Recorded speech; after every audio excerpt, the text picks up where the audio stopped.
Hola, profe, buenas tardes. ¿Qué tal? ¿Me escuchan? ¿Me escuchan bien todos y todas? Hola, sí, ¿me escucha? Sí. Bueno.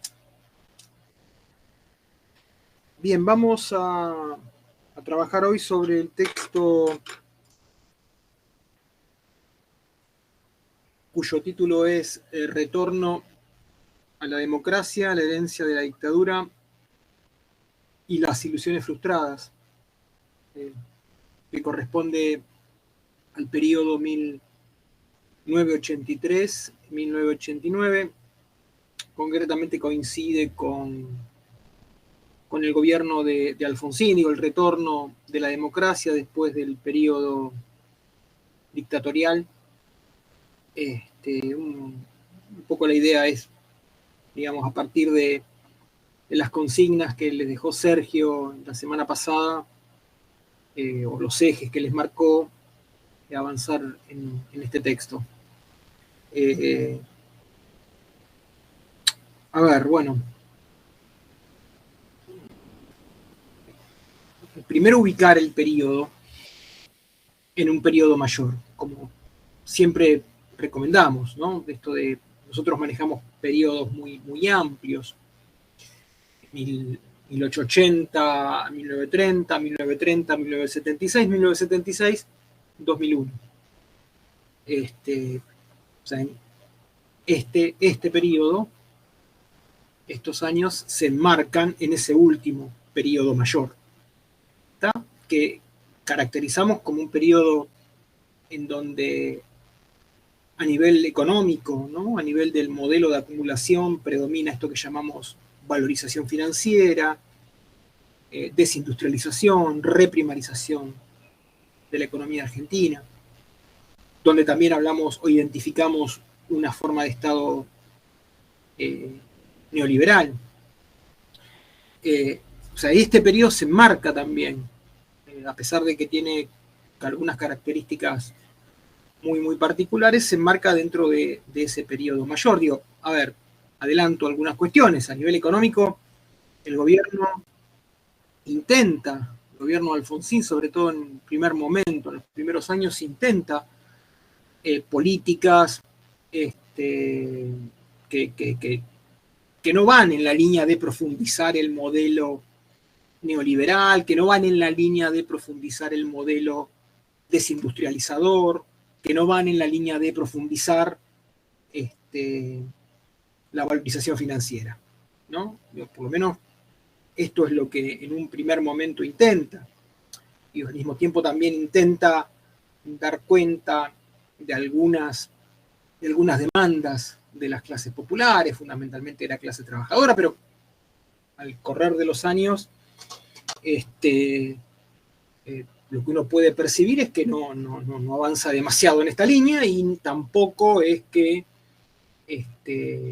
logra modificar pautas generales que ya estaban establecidas desde tiempo atrás. O sea, de alguna manera el país, ¿no?, que empezó a construir la dictadura militar o a destruir, sigue, ¿no? Digamos, sigue su cauce en tiempos de democracia. En algún punto también lo que uno puede percibir es hasta qué punto la democracia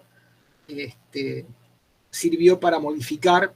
Obviamente modificó un montón de cuestiones vinculadas a la convivencia, vinculadas a los derechos civiles, eso es indudable e indiscutible, pero en algún sentido también hay que destacar que ciertos aspectos que tenían que ver con lo económico, ¿sí?, o con el poder de ciertas corporaciones, con la presencia de ciertas corporaciones, nada de eso logró modificarse, por lo menos no sustancialmente, ¿sí? O sea, ahí hay como líneas de continuidad que vienen desde atrás. Entonces, bueno, digo, esto como un planteo general para tener en cuenta. A partir del año 83, digo, claramente el último año del gobierno militar y el año de las elecciones, ¿no? Las elecciones presidenciales son en octubre, en las que gana Alfonsín. Lo que lo que uno puede percibir es que los militares habían intentado sancionar un acta institucional, así se llamó. Digo, el acta institucional en realidad remitía a una ley de autoamnistía. De hecho, impulsaron esa ley los militares, sancionaron una ley en la que quedaban, ellos mismos sancionaban una ley que los liberaba de culpa y cargo respecto de lo actuado durante la dictadura militar.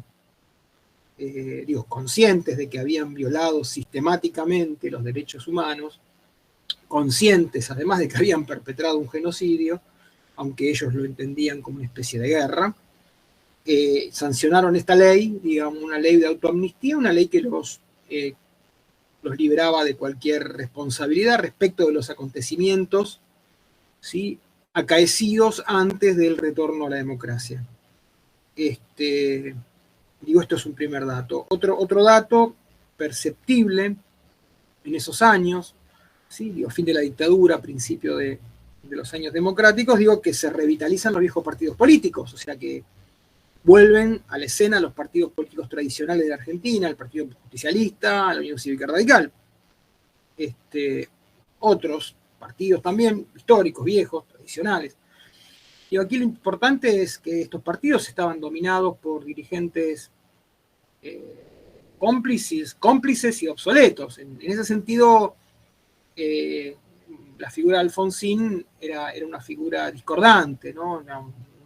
No puede calificar la figura de Alfonsín como una figura cómplice, y tampoco era un político obsoleto, digo, era un político con un perfil mucho menos tradicional, digo, si bien el radicalismo era un partido tradicional y estaba integrado por políticos obsoletos, digo, la figura de Alfonsín es una figura distinta, y además, bueno, en los elencos políticos más cercanos a Alfonsín predominaban, digamos, sectores, digamos, de otra generación, una generación más joven, que de algún modo no podían ser tildados de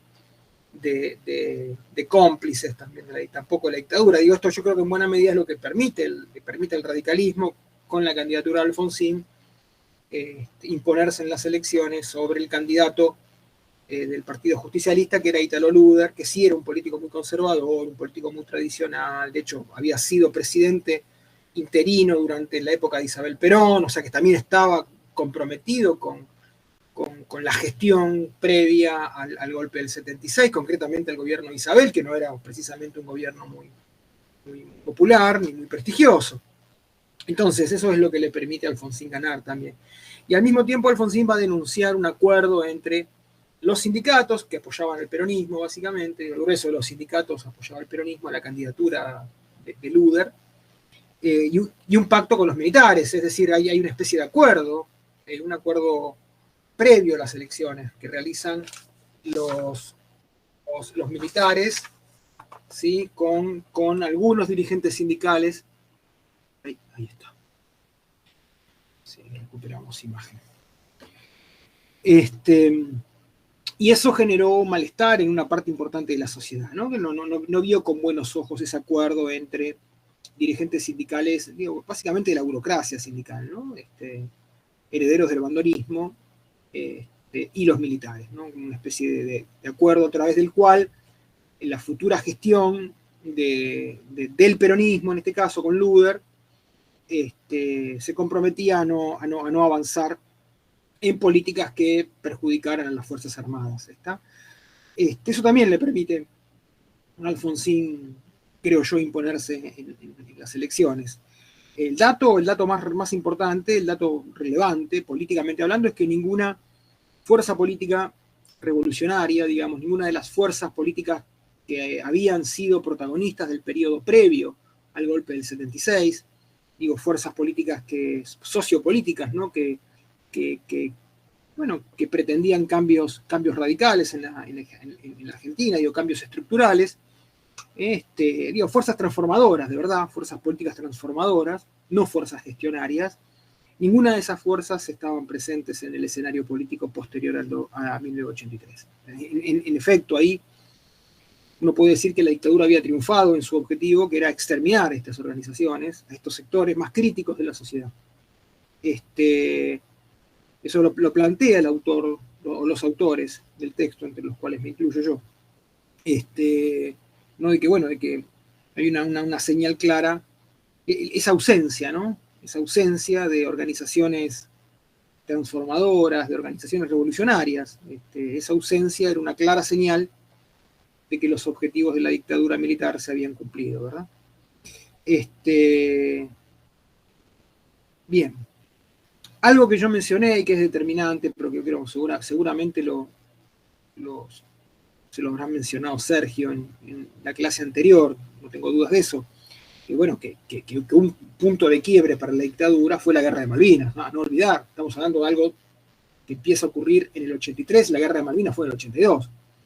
O sea, efectivamente, el principio del fin de la dictadura lo marca Malvinas, ¿no? Malvinas es el acontecimiento que de alguna manera obliga a la dictadura militar a retirarse. Digo, no solamente Malvinas, sino obviamente un montón de situaciones más, un montón de cuestionamiento más. De hecho, bueno, unos días antes de que la Argentina, el ejército, la Marina Argentina desembarque en Malvinas, ¿sí? La Infantería de Marina desembarque en Malvinas, hubo una manifestación que fue reprimida, digo, y la manifestación estaba ya dando cuenta de que la sociedad no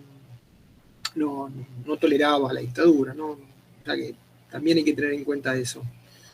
El eje, digo, tal vez más importante de la política de Alfonsín, cuando, bueno, Alfonsín gana en octubre, las elecciones son el 30 de octubre del 83 y él asume en diciembre del 83. O sea que asume prácticamente a fin del año 83. Ya el año 84 arranca siendo un año democrático.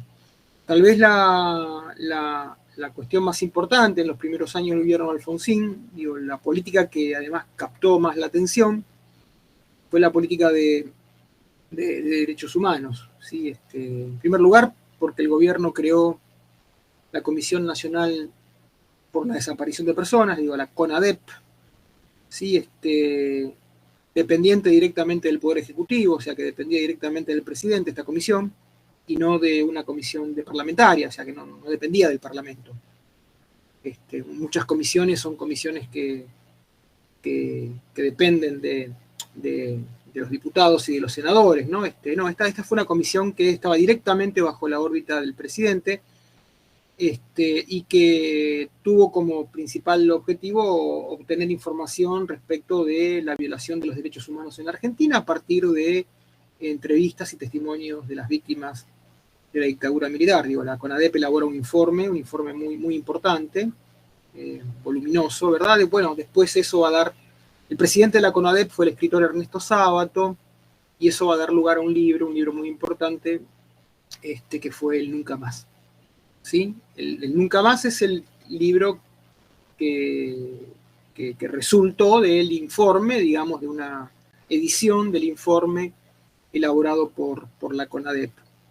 Después, bueno, hay una reforma importante, ¿no? Una reforma que establece que cualquier fallo de la justicia militar, y es una reforma más bien técnica, no técnico-legal, la reforma establece entonces que cualquier fallo, cualquier decisión, a eso me refiero, ¿no? De la justicia militar podía ser apelado ante una Cámara Federal con competencia en el lugar donde se habían producido los hechos de violación de los derechos humanos. Para decirlo fácil, digamos, establecía un tribunal, la posibilidad de que un tribunal civil, digamos, revisara los fallos de la justicia militar. Digo, esa reforma hizo posible que en el año 85 se iniciaran los juicios a las juntas de comandantes. O sea que las primeras sobre quien caía la responsabilidad en la conducción y la dirección, ¿no? De la represión durante la dictadura militar, digamos que esas tres juntas puedan ser juzgadas por tribunales civiles. Bueno, todo eso es lo que aparece en la película que ahora justamente se estrenó y que se llama justamente 1985, que yo recomiendo que vean, a pesar de que para mí tiene algunas cuestiones muy discutibles. Creo que vale la pena verla, se puede ver en Amazon, la que todavía no la vio, está en Amazon, se llama 1985, es un estreno reciente, es una ficción, por supuesto, y si no, se puede ver en cines, todavía en muchos cines está, de hecho creo que estaba en el cine Gomón a 90 pesos, digo, casi gratis era. Pero si no, está en Amazon. Véanla porque les va a servir mucho para entender ese año en particular, ¿verdad? Después hay muchas cuestiones discutibles en relación a esa película, muchos silencios, muchas ausencias, una mirada un tanto idealizada respecto a algunos personajes, bueno, en fin. Pero esa es otra discusión. Creo que vale la pena igual ver la película. Está, entonces, digo, ese es el año 85, es un año que estuvo asignado, yo diría, por el juicio a las 3 primeras juntas militares. Fue la primera vez en la historia, y así creo que sigue siendo todavía, digo, no hubo casos similares posteriores tampoco, en donde ex dictadores, ex representantes de un gobierno militar son juzgados luego por un gobierno civil, ¿no? Por el mismo gobierno, por un tribunal civil de un gobierno democrático posterior, digamos. Eso hace que estos juicios hayan sido excepcionales, ¿verdad? Y eso generó mucho optimismo, por lo menos en una parte importante de la sociedad, sobre todo en aquella parte de la sociedad que, bueno, fue víctima de la dictadura militar, los familiares de las víctimas más directas, ¿no? Y en otra parte de la sociedad que se sensibilizó frente a esos hechos. Después hay que decir que en materia de derechos humanos, todo lo que vino después empezó a ser como un retroceso respecto del punto más alto, ¿no?, al que se había llegado en la materia, que fueron justamente los juicios a las juntas de comandante. Vale decir, los tribunales condenaron no a todos los militares, no a todos los comandantes, pero sí a los comandantes, por lo menos de la primera junta militar, ¿sí? Videla, Macera, Agosti, a prisión perpetua, ¿no? Otros militares fueron condenados a penas más leves, pero digamos que los responsables más importantes y los más emblemáticos, ¿no?, las figuras más representativas de esos años de dictadura, todos obtuvieron penas de reclusión perpetua. Digo, ese fue un poco el pico más alto, ¿no?, los juicios a las juntas. A partir de ese momento, y ante presiones de los militares, el gobierno empezó a retroceder, digamos, porque después del juicio a la junta se empezó a cundir temor, sobre todo en los militares en actividad, militares en actividad más jóvenes que habían sido parte también de la dictadura militar. Ya los comandantes estaban todos retirados y eran todas personas mayores. En cambio, había un montón de oficiales, sobre todo oficiales, que habían sido, protagonistas, además directos, del accionar militar. Habían sido cómplices de tortura, cómplices de fusilamientos, cómplices, bueno, en fin, de todo lo que la dictadura se encargó de hacer. Entonces, esos militares veían que corrían riesgos también de ser juzgados ellos mismos, y estaban en actividad, y venían además las armas, ¿no? Eso hizo que el gobierno comenzara a ceder frente a esas presiones y sancionó una ley que fue la ley de punto final. La ley de punto final limitaba los plazos para presentar acciones penales contra los militares.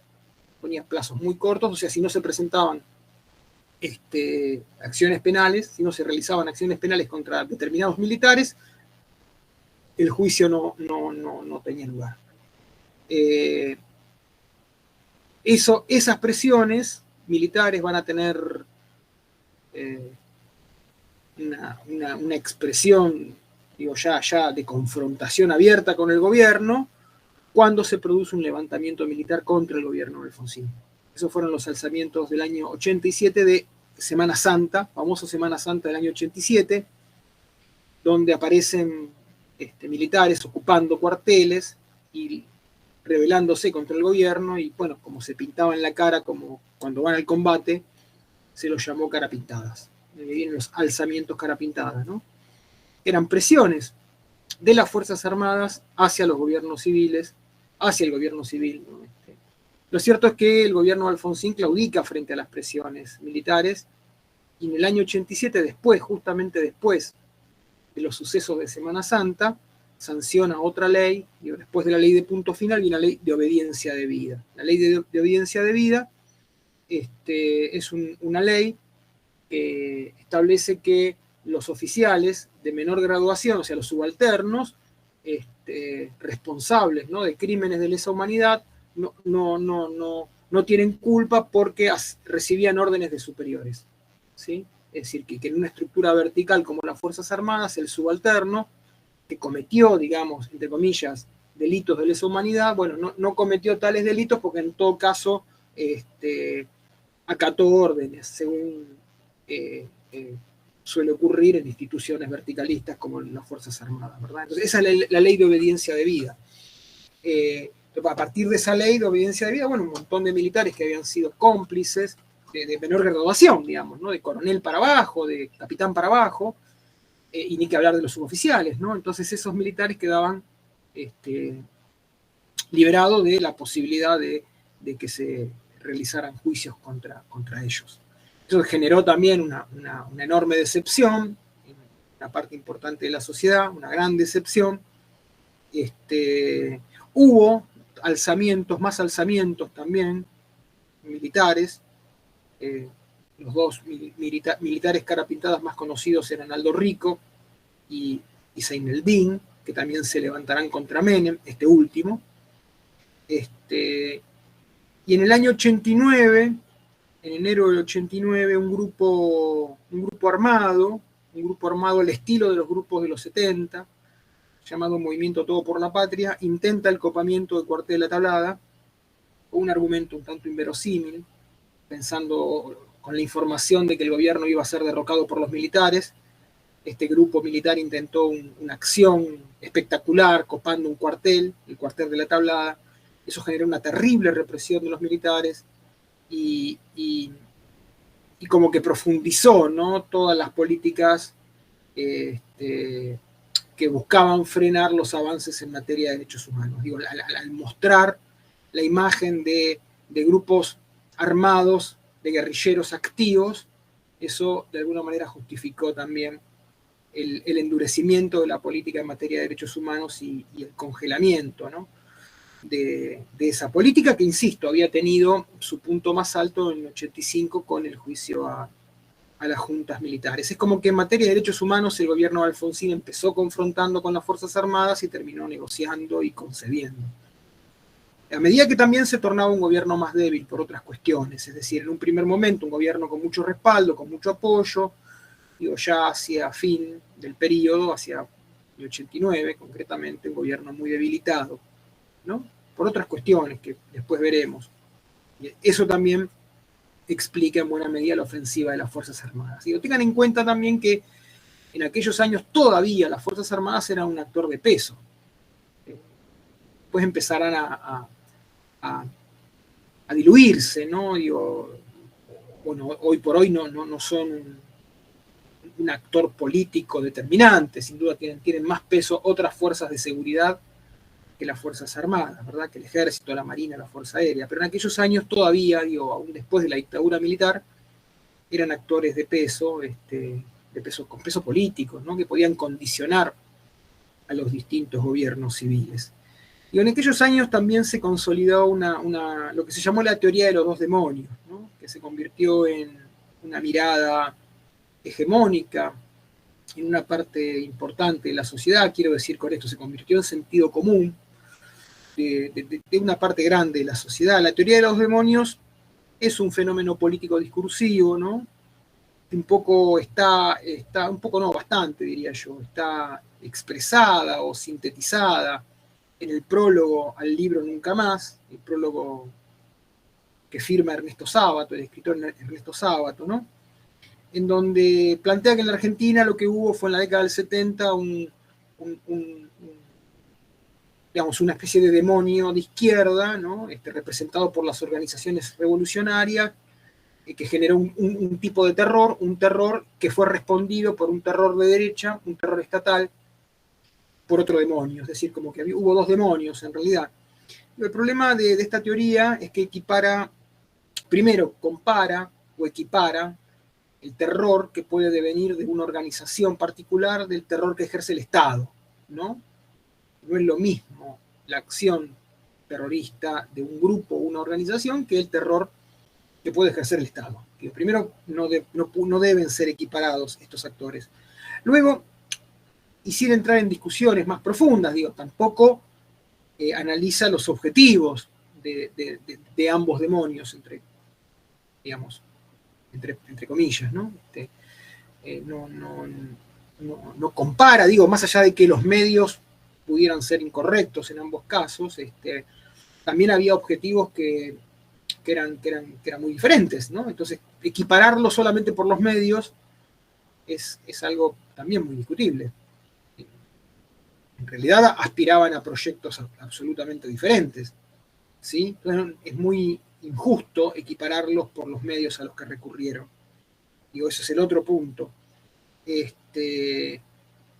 Y también, bueno, hay una especie de equiparación entre víctimas y victimarios, y también deja de lado la teoría de los demonios el hecho de que buena parte de las víctimas no pertenecían a organizaciones armadas, sino que estaban ubicadas en la retaguardia de la sociedad, eran personas civiles, desarmadas, y no militantes de organizaciones revolucionarias, por lo menos no la mayoría, por lo menos no integrantes de brazos armados de organizaciones políticas revolucionarias. O sea que las víctimas de la dictadura en buena medida fueron personas desarmadas, ubicadas en la retaguardia de la sociedad, incluso algunos niños o personas mayores o dirigentes sociales, dirigentes gremiales, intelectuales, sí, un largo etcétera. Al margen de esto, que uno puede plantear a la distancia, en aquellos años, también se planteó, por supuesto, pero la idea de que en realidad la dictadura militar de algún modo vino a generar una respuesta era una respuesta necesaria de alguna manera, ¿no? Entre comillas, frente a una realidad que era violenta y que bueno, finalmente se terminaba justificando la dictadura militar en función de la situación precedente. Sencillamente eso es lo que plantea la teoría de los demonios, ¿verdad? Entonces, este es el otro elemento también. Yo creo que la consolidación de esta teoría de los dos demonios hizo que la política de derechos humanos también de Alfonsín fuera perdiendo espacio, fuera retrocediendo. Esto por un lado. Luego, bueno, en los primeros años del gobierno de Alfonsín y durante la campaña también hubo una especie de optimismo cándido, ¿no? En relación a la democracia, de creer que en realidad todos los problemas de la Argentina, todos los problemas de fondo de la Argentina se resolvían cambiando de régimen político, ¿no? Que simplemente que el régimen democrático, solo la democracia iba funcionando libremente, iba a resolver todos los problemas. Pero bueno, si bien la democracia es una condición indispensable, evidentemente no es una condición suficiente. Hay un eslogan de la época del radicalismo, que fue un eslogan de campaña de Alfonsín, que decía que con la democracia se come, se cura y se educa, ¿no? Solo con la democracia se comía, se curaba y se educaba. Pero bueno, el gobierno democrático en algún momento empezó a reducir presupuesto para educación, la situación económica se empezó a deteriorar y la gente empezó a tener problemas, los salarios empezaron a bajar, y también se redujo el presupuesto en materia educativa, por lo tanto con la democracia no se comía, no se educaba ni se curaba. Entonces ahí empiezan a aparecer las contradicciones, ¿no? En realidad lo que hay es una especie de se sobredimensiona la democracia como procedimiento, y se olvida de lo más importante de la democracia, que es la sustancia de la democracia. Y lo sustantivo de la democracia tiene que ver con la igualdad, con ciertos niveles de igualdad, ¿no? Con la posibilidad de que la ciudadanía parta de una misma base, ¿no? Para ejercer justamente la ciudadanía, que la democracia también tiene que ver con la autodeterminación popular, tiene que ver con la participación directa del pueblo en las decisiones más importantes, tiene que ver también con la confrontación con las corporaciones, que son las que en última instancia imponen, ¿no? Su política, utilizan el Estado para consolidar sus propios intereses. Como que la democracia se redujo a la posibilidad de votar cada 2 años, ¿verdad? Cada tanto presidente y cada 2 años cada 6 en un primer momento presidente, después cada 4 y cada 2 elecciones legislativas, ¿verdad? Entonces, es como que hay una especie de despolitización de la sociedad vía electoralización de la sociedad se electoraliza y se despolitiza, ¿no? De creer que la participación política se reduce a una especie de excursión bianual a las urnas, nada más, y cuando en realidad la participación política es algo que debe ser constante, de todos los días, masivo, y bueno, digamos, si bien la sociedad no toma iniciativas en esa línea, no toda la sociedad, tampoco el Estado lo favorece. Entonces, digo, es como que la política no puede ir más allá de aquello que la condiciona, ¿no? De aquello que la determina. Y ahí es donde empieza a aparecer un gradual desinterés. Después de años de optimismo, después de años de confianza también, empieza a generarse desinterés. Y eso suele pasar, digo, en momentos en donde la situación económica y social en la Argentina no es buena y en donde la dirigencia no ejerce liderazgos fuertes, ¿no? Una parte de la ciudadanía entra en una especie de depresión y o bien cae en el desinterés político o bien termina optando por opciones conservadoras, por lo general ultraconservadoras, de las cuales después suele arrepentirse, pero bueno, eso suele pasar en la Argentina. Otro dato importante también que va de la mano de todo esto es que en esos años las corporaciones, es decir, los grandes grupos empresarios fundamentalmente, muchos de esos grupos ya venían consolidándose en tiempos de la dictadura, bueno, en los años 80 se hacen muy fuertes. Quiero decir, son corporaciones que tienen la capacidad de incidir en las políticas públicas, de condicionar las decisiones del Estado, como que se hacen fuertes las empresas, las grandes empresas, los grandes grupos económicos, son grandes grupos económicos integrados por muchas empresas, por un conglomerado de empresas, bueno, se hacen tan fuertes que limitan las posibilidades del Estado de intervenir. Porque el Estado pierde poder de intervención y eso afecta al conjunto de la sociedad y también redunda en escepticismo político. Digo, ¿para qué sirve votar si después una empresa tiene más capacidad que el voto de millones de personas, por ejemplo, ¿no? Entonces, digo, hay como un proceso en donde la representación política empieza a perder autonomía, digo, los representantes políticos pierden autonomía,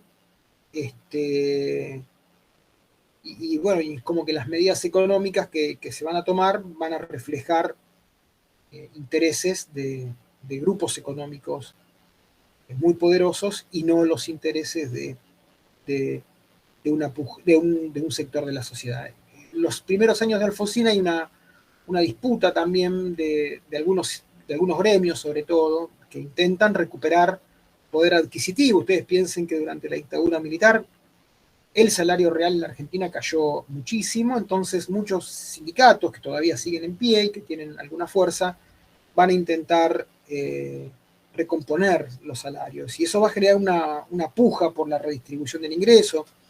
Esa puja por la redistribución del ingreso llevó a el aumento de precios, y los empresarios respondieron a esa presión aumentando los precios, algo parecido a lo que pasó de vuelta varias veces en Argentina, y eso terminó generando, bueno, alta inflación. En los últimos años del gobierno de Alfonsín se dan en condiciones de alta inflación, ¿no? De hecho, en buena medida la derrota de Alfonsín en las elecciones, el triunfo de Menem, responde a esa situación.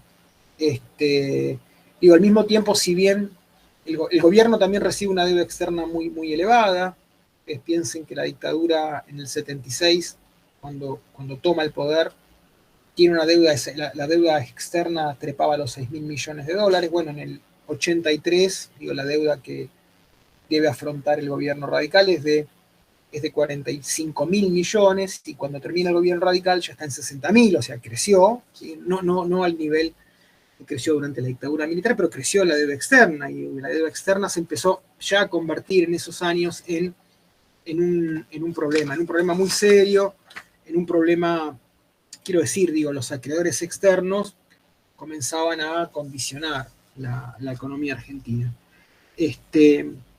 Entonces, también frente a problemas sociales que ya eran muy notorios, el gobierno empieza a implementar políticas asistenciales. La más conocida fue la caja PAM, era una caja de comida. En lugar de discutir la redistribución de la riqueza, el gobierno decidió aplicar políticas para gestionar la pobreza, algo que después también se hizo en la Argentina de vuelta, ¿no? Ya no discutir la riqueza, no discutir cómo la riqueza se genera y es apropiada por unos pocos, en lugar de ser redistribuida, sino como redistribuida dándole participación a aquellos que son también importantes en la gestación de la riqueza, ¿no? En lugar de eso, es como que los gobiernos empiezan a pensar en políticas, el Estado piensa políticas para gestionar la pobreza, ¿no? Y ahí aparecen las políticas asistenciales. Siempre son más, entre comillas, más baratas, más económicas que las políticas que buscan generar una redistribución más equitativa de la riqueza. Entonces aparece el asistencialismo como un fenómeno político. En fin, digamos, ese es otro elemento. Quedaría hablar de los aspectos económicos, ¿no? Del gobierno de Alfonsín. Ahí hay un plan que incluso llega a modificar el signo monetario, que es el plan austral. Y después, bueno, en la última parte del gobierno de Alfonsín hay un endeudamiento externo, una presencia del Fondo Monetario Internacional de vuelta en la economía argentina. En fin, digamos, eso lo vamos a dejar para el próximo encuentro, porque si no, nos vamos a recargar de temas para el segundo parcial. Así que yo dejaría la parte económica, todo lo que tiene que ver con el plan económico del gobierno de Alfonsín, lo dejaríamos para el próximo encuentro, para no tener que sobrecargar de materiales el segundo parcial. Así que bueno, vamos entonces a esta parte hoy, concentrarnos en la parte que tiene que ver con la transición democrática, la llegada de Alfonsín al gobierno, la política de derechos humanos, ¿sí? La teoría de los demonios, y dejaremos la parte económica para que ustedes la puedan ver el jueves que viene. Entonces, sobre estos temas que yo planteé y desarrollé recién, la idea es que pregunten, manifiesten sus dudas, en fin, todo lo que ustedes quieran. Charlemos un poquitito sobre eso para no seguir desarrollando temas, ¿no? Y cargando de información. ¿Se entendió? ¿Alguien vio la película 1985 a todo esto?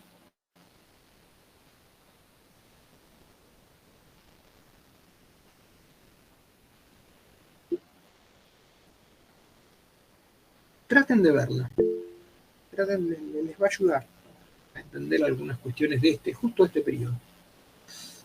Sobre lo que vimos, ¿alguna pregunta, alguna duda? ¿Alguna opinión? Lo que ustedes quieran.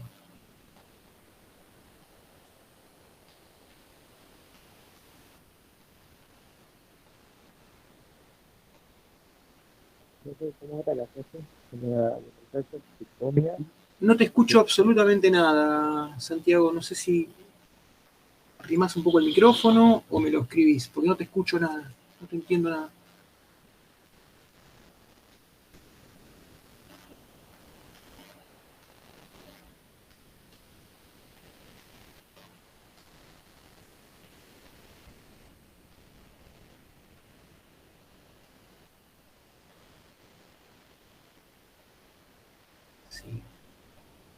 Sí, vamos con la teoría de los demonios. Ahí pregunta una compañera. A ver, decíamos, es fundamentalmente un discurso, ¿no? Un discurso elaborado en esos años. Un discurso que tiene como objetivo interpretar la realidad argentina de los 70 en adelante. Interpretar fundamentalmente lo que fue la dictadura militar, ¿no? Se construye en los 80, a principios de los 80 este discurso, pero tiene que ver con una interpretación de una historia reciente. La idea es que la dictadura y el terrorismo de Estado, ¿sí? Constituyó un demonio, ¿sí? Un demonio porque violó los derechos humanos, un demonio porque convirtió al Estado, ¿sí? instrumento de la violación de los derechos humanos, además. Pero que en realidad esa violencia, digamos, estatal, venía a responder a otra violencia que provenía de la sociedad y que estaba representada por las organizaciones políticas revolucionarias, armadas o no armadas, ¿sí? O que estaba en realidad respondiendo al nivel de impugnación, al nivel de crítica, de cuestionamiento planteado por organizaciones que pretendían modificaciones estructurales en la Argentina, ¿sí? Sindicatos, movimiento estudiantil, en fin, todos los actores esos post-cordobazos que vimos nosotros, ¿sí? Sindicatos clasistas, curas del tercer mundo, ligas agrarias, ¿se acuerdan de eso? Pues bien, bueno, supuestamente esos sectores generaron un grado de impugnación al orden establecido tan grande que hizo que los militares terminaran dando un golpe y generando el terrorismo de Estado. Por lo tanto, bueno, es como que hay dos demonios. Los dos demonios son aquellos sectores que reclaman modificaciones estructurales, ¿sí? Que piden cambios radicales de la sociedad y de la economía, ¿no? Y que presionan, que tienen capacidad de presionar al Estado, y que incluso a veces dan lugar a organizaciones revolucionarias, e incluso a veces dan lugar a organizaciones armadas. Y bueno, ahí tenemos un demonio, entonces el terrorismo de Estado es la respuesta al otro demonio. En ambos casos lo que hay es una falta de cultura democrática o de búsqueda de consenso, actores que tienden a confrontar directamente, ¿verdad? Entonces un poco la explicación es esa, que si bien la dictadura fue una situación aberrante, de alguna manera estaba justificada porque, bueno, era un demonio que respondía al otro demonio, ¿no? Un demonio de izquierda y un demonio de derecha, podría decirlo, ¿no? Decirlo fácil.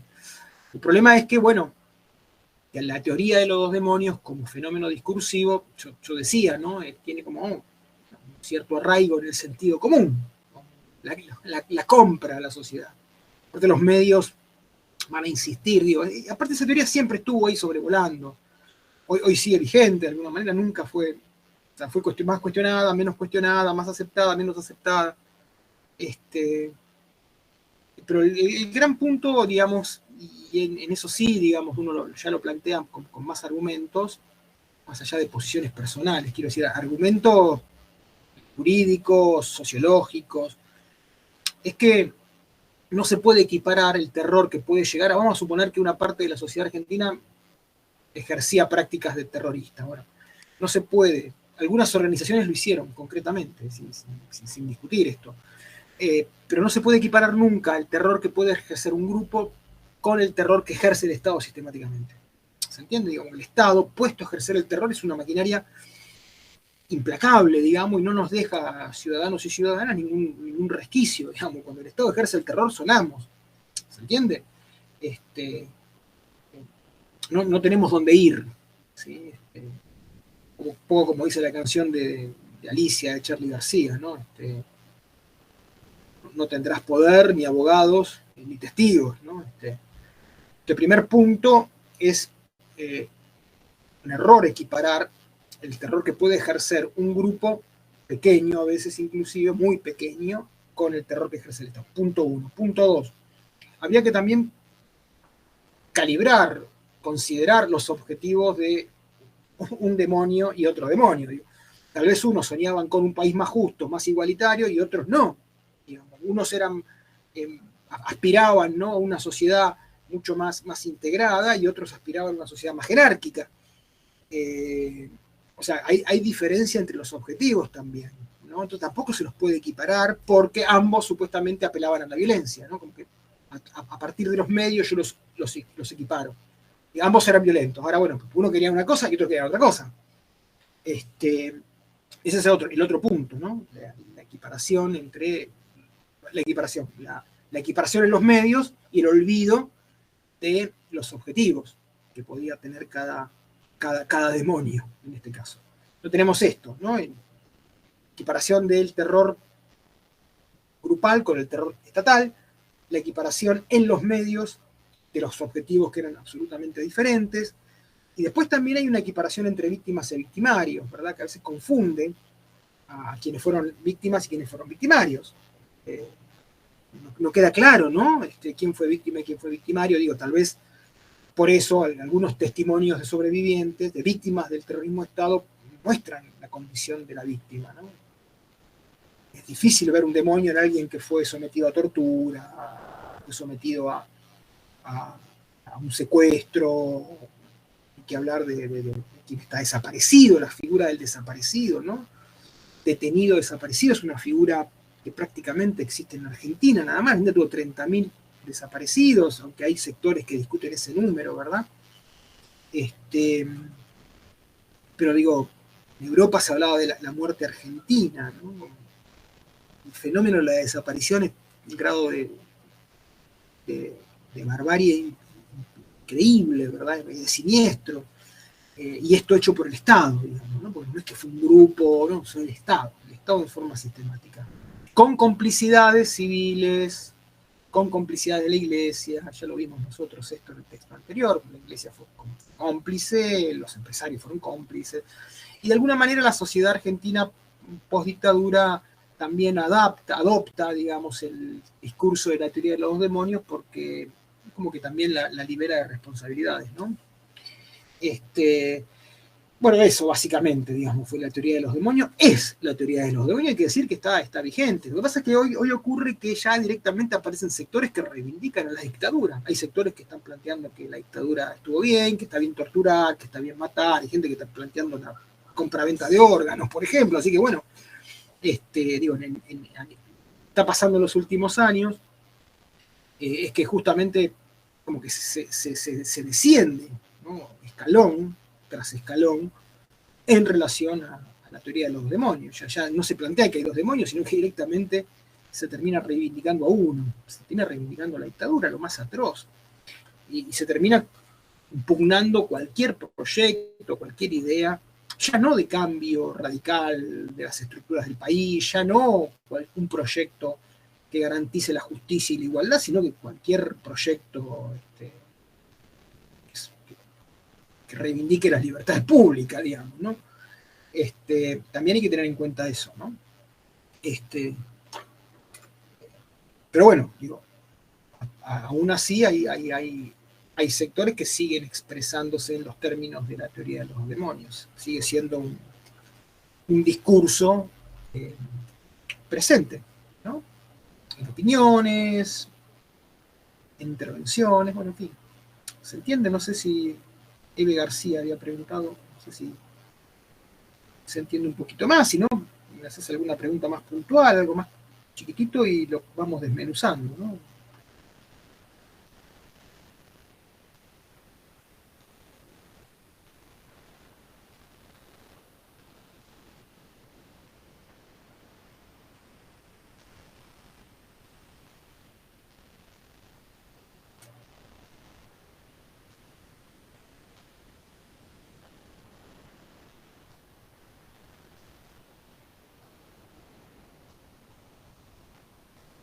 ¿Qué más?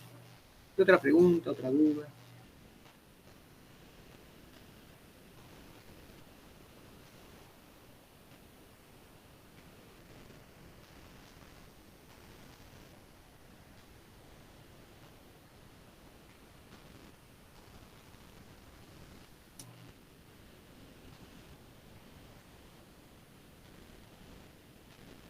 ¿Se entendió esto?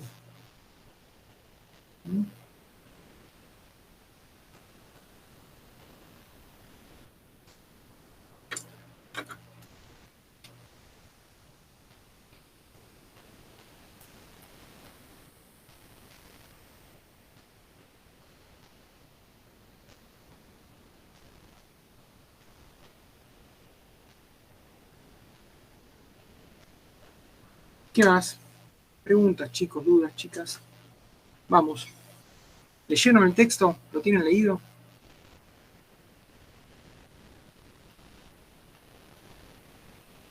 Sí, profe, pero creo que fue bastante claro. Sí, bueno, a ver, y Santiago, creo que Santiago Castro, habías empezado a decir algo, yo no te escuché, en ningún momento te pude escuchar.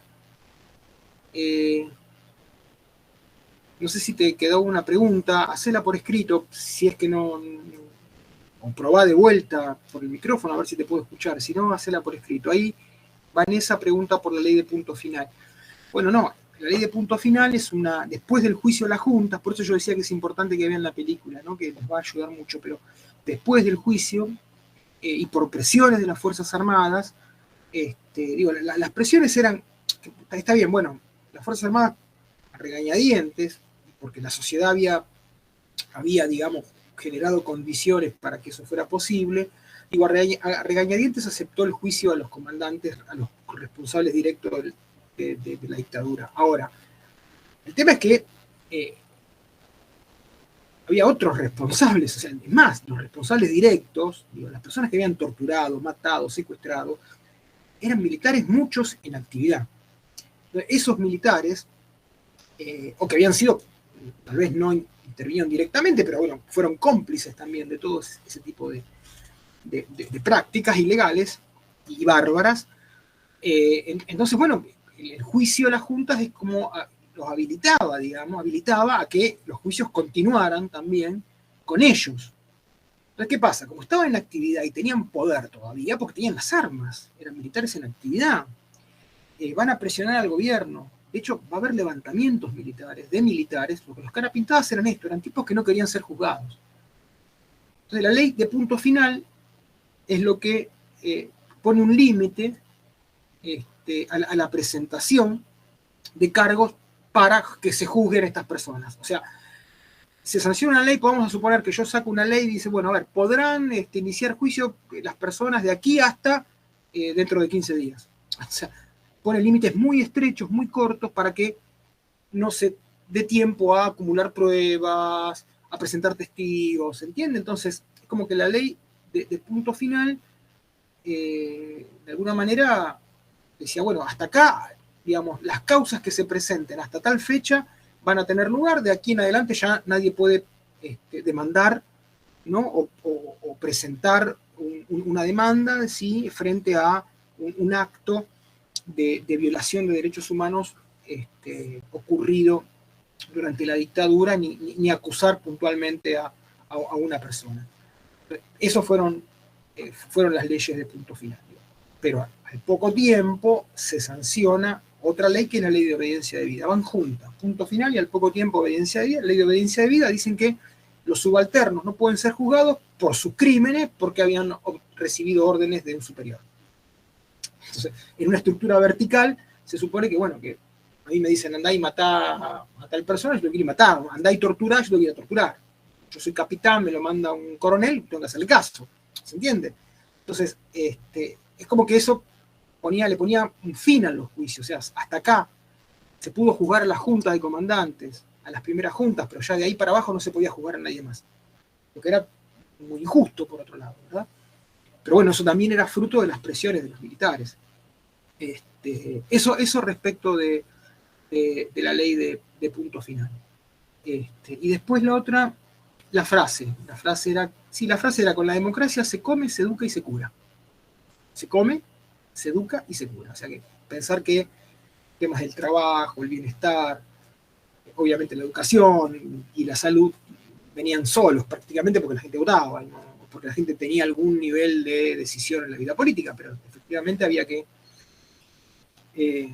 complementar, ¿no? la participación electoral con otras formas de participación política. El problema en la Argentina, y desde el 83 a esta parte, en algunos momentos más, en otros momentos menos, creo yo, es que se confunde la democracia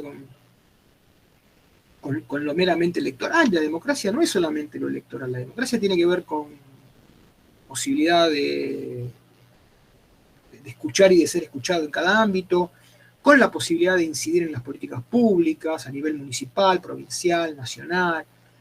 Digo, la democracia tiene que ver con que múltiples voces puedan oírse en el espacio público. Digo, cuando un par de multimedios monopoliza el espacio de la comunicación, bueno, ahí tenemos un problema. Eso es antidemocrático, ¿no? Cuando hay dos multimedios que se reparten prácticamente todos los canales de cable, los principales diarios, las principales radios, ¿verdad?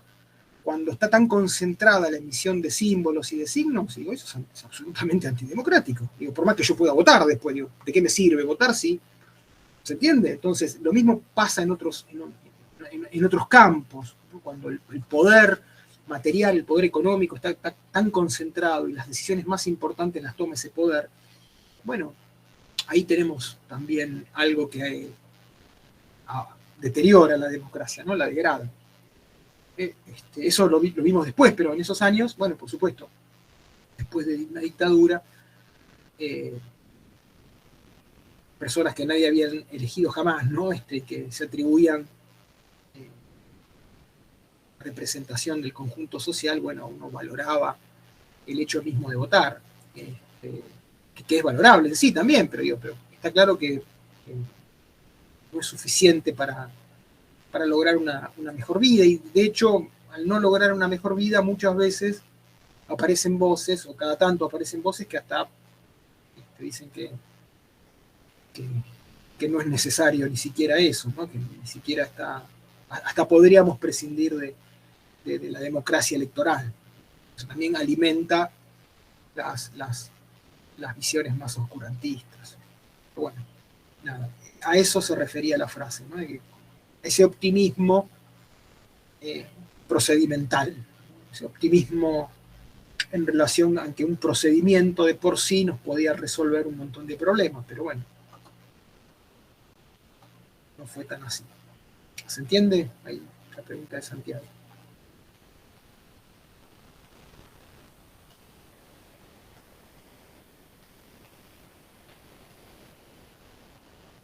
¿Qué más?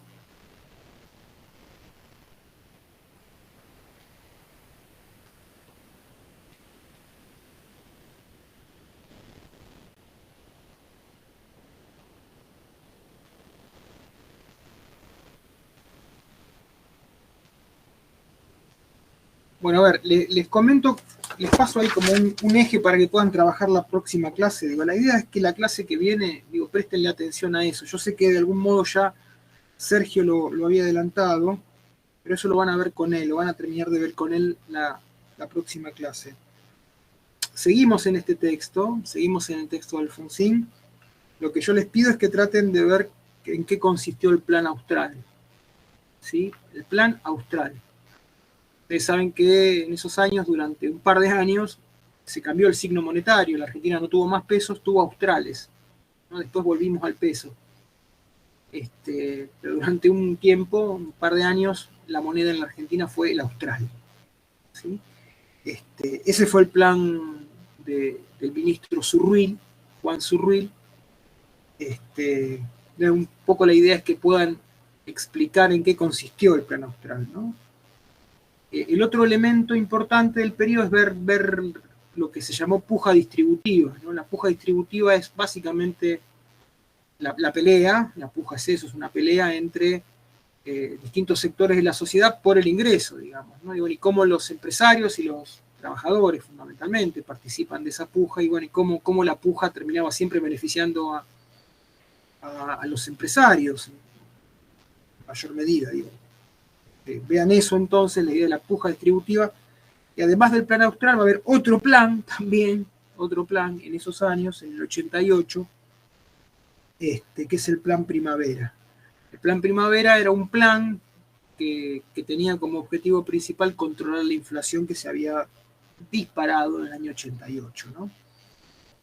Así que también fíjense el plan primavera, presten la atención a los planes, ¿sí? El plan austral, son planes que van del 86 al 89. Plan austral, plan primavera, y después también van a ver que hay un plan, que es el Fondo Monetario Internacional, que es un plan del fondo para supervisar la economía argentina, que se conoció como Plan Brady.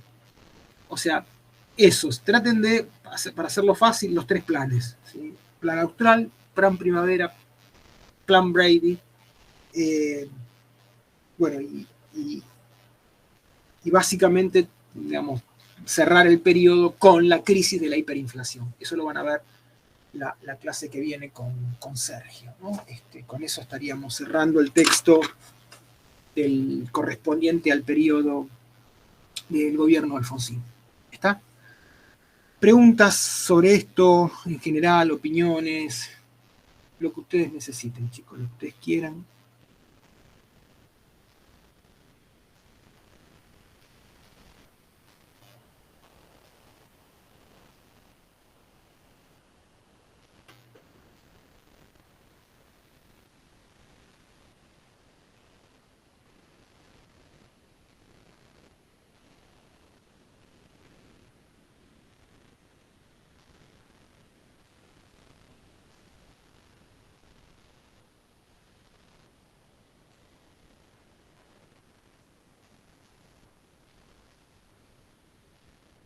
¿Algo más? ¿Más preguntas, dudas?